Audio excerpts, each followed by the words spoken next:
अध्याय 27। इसहाक का पुत्रों को आशीर्वाद।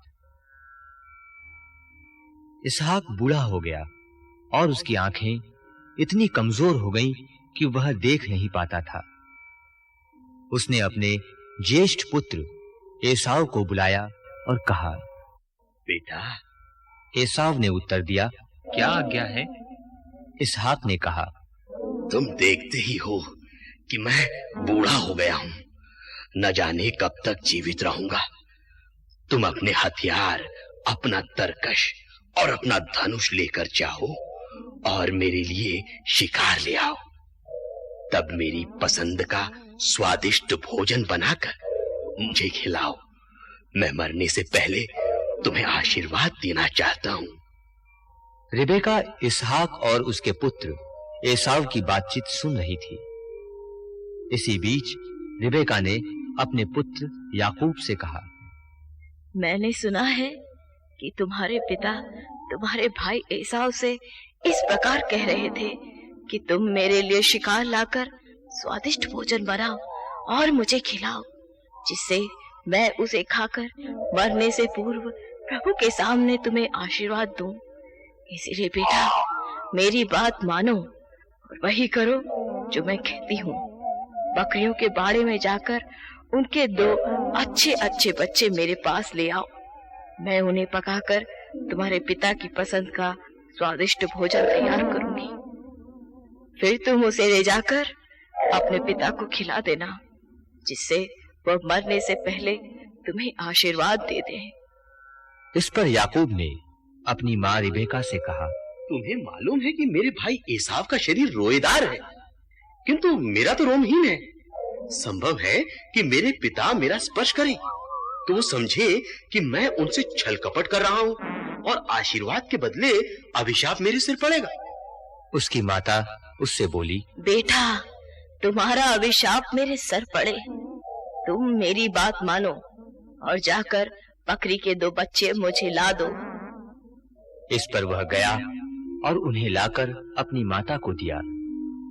उसकी माता ने उसके पिता की रुचि के अनुसार स्वादिष्ट भोजन तैयार किया।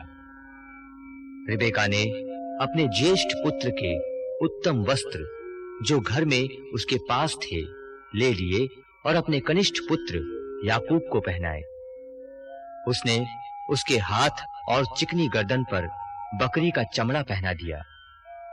तब उसने अपने द्वारा पकाया भोजन और रोटी अपने पुत्र याकूब के हाथ में दे दी।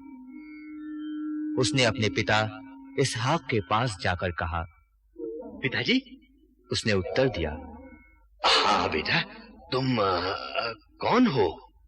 याकूब ने अपने पिता से कहा, मैं आपका पहलौठा एसाव हूँ। मैंने वही किया जो आपने कहा था। कृपा करके आइए, बैठकर मेरा शिकार खाइए और मुझे आशीर्वाद दीजिए। इसहाक ने अपने पुत्र से कहा, बेटा, तुमको कैसे ये इतनी जल्दी मिल गया? उसने उत्तर दिया, ये प्रभु आपके ईश्वर की कृपा है। इसहाक ने याकूब से कहा, बेटा, मेरे पास आओ। मैं टटोल कर जान लेना चाहता हूँ कि तुम सचमुच मेरे पुत्र एसाव हो। याकूब अपने पिता इसहाक के पास आया। उसने उसे टटोल कर कहा, आवाज तो याकूब की है, लेकिन हाथ एसाव के हैं। वह याकूब को नहीं पहचान पाया, क्योंकि उसके हाथ उसके भाई एसाव के हाथों की तरह रोएदार थे, और इसलिए उसने उसे आशीर्वाद दिया। उसने कहा, क्या तुम सचमुच मेरे पुत्र एसाव हो? उसने उत्तर दिया, हाँ, मैं वही हूँ। तब इसहाक ने कहा, मुझे अपना शिकार लाकर खिलाओ और मैं तुम्हें आशीर्वाद दूंगा। याकूब भोजन लाया और इसहाक खाने लगा। इसके बाद उसने अंगूरी लाकर इसहाक को पिलाई। तब उसके पिता इसहाक ने कहा, बेटा, आओ और मुझे चुम्बन दो। उसने अपने पिता के पास आकर उसका चुम्बन किया। इसहाक को उसके वस्त्रों की गंध मिली और उसने यह कहते हुए उसे आशीर्वाद दिया। ओह, मेरे पुत्र की गंध उस भूमि की गंध जैसी है जिसे प्रभु का आशीर्वाद प्राप्त है।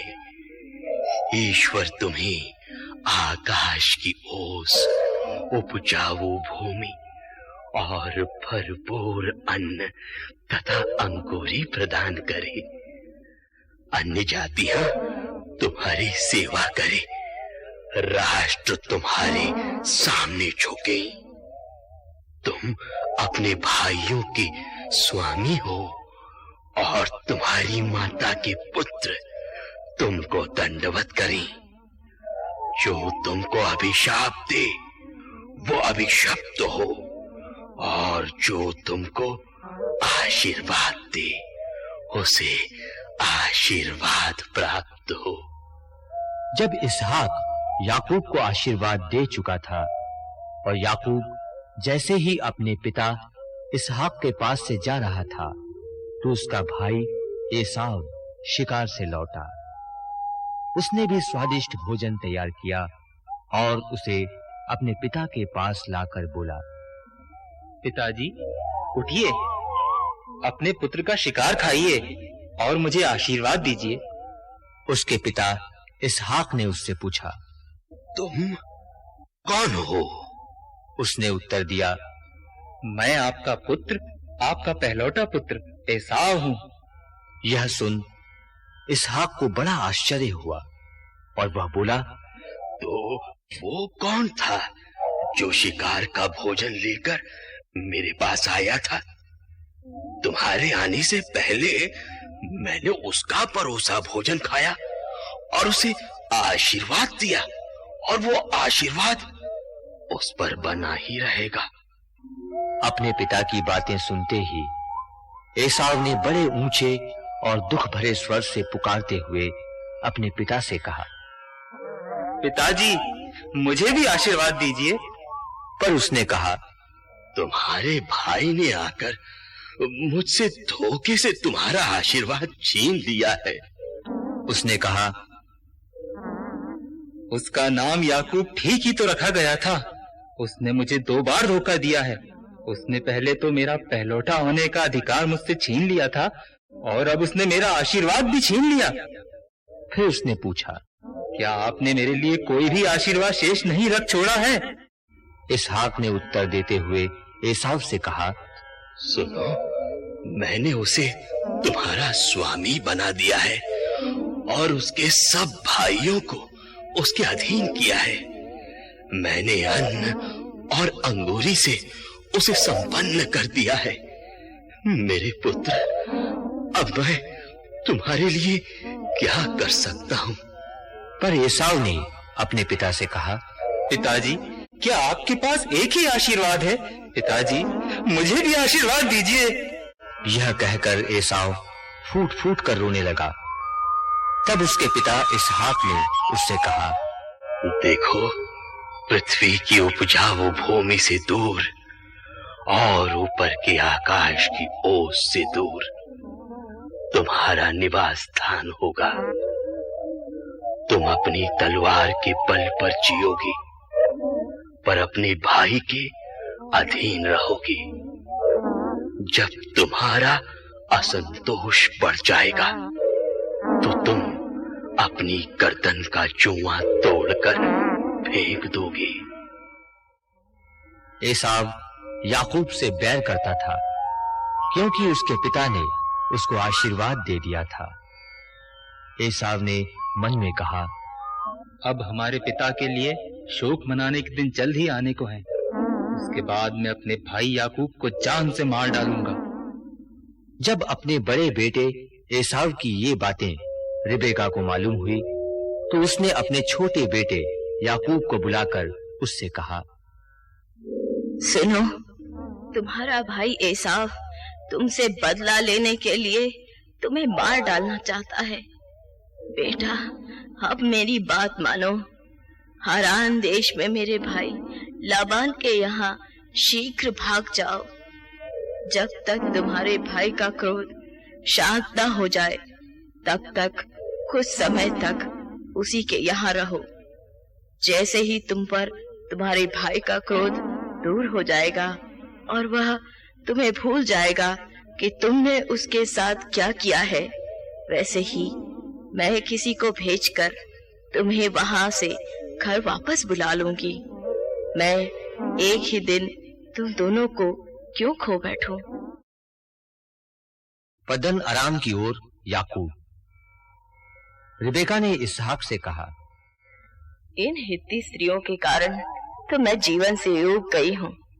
यदि याकूब ने भी इस देश की किसी कन्या से, किसी हित्ती कन्या से विवाह कर लिया तो फिर जीने से